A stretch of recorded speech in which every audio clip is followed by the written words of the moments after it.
This episode of the Andres Segovia Show is a follow-up to the basically emergency episode I did last time in regards to this AB 828 bill that is being introduced to the Assembly by Assembly member from San Francisco, Democrat Phil Ting.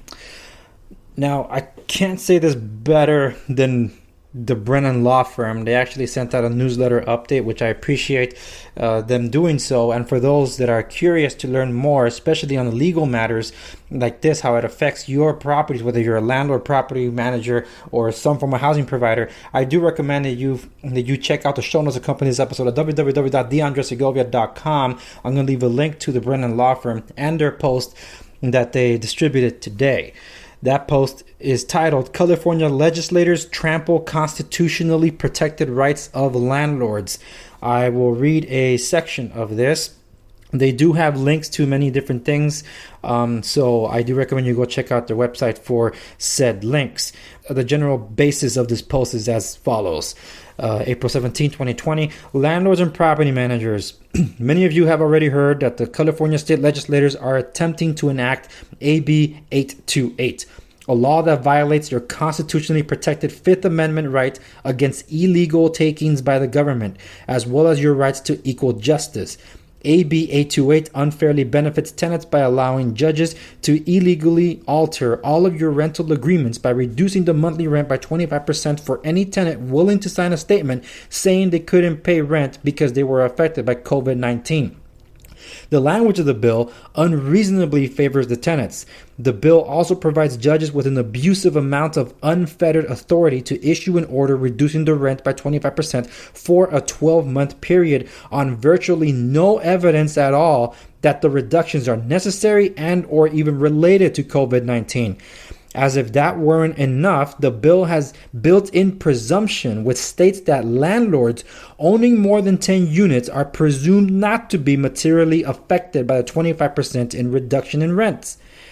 As one would imagine, the tenants' rights groups are demanding that AB 828 should be passed in light of the COVID-19 situation. However, there are many other ways to address the COVID-19 situation without illegally stealing landlords' rights and forcing them to shoulder the entire burden. Don't let this happen to you and your family. It is vital that you let them hear your voice immediately and loudly. Begin with your senators, as the vote will go to them first. Demand they vote in a constitutional manner and remind them of the costs associated with a lawsuit against California that is likely to follow if they pass this unconstitutional bill.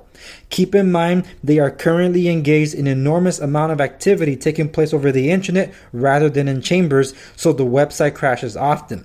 Don't give up. Email them, call them, send them written letters. As many of you know, for more than a decade, I have been tireless in my efforts to inform landlords and management companies about the theft of their rights by Sacramento legislators pandering to the renters and special interest groups.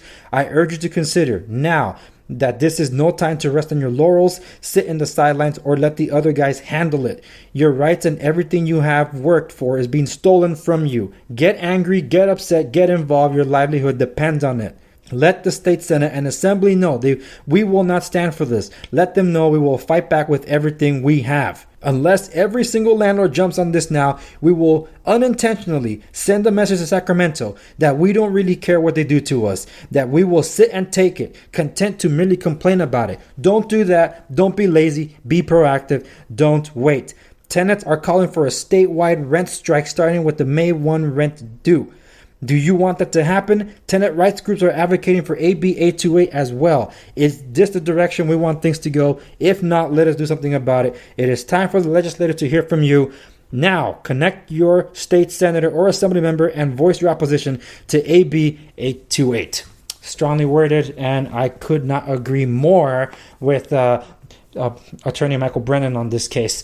You have to reach out to your assembly member. I have already done so. My assembly member is Democrat Tom Daly. He's says he will be raising our concerns to his colleagues in the legislature.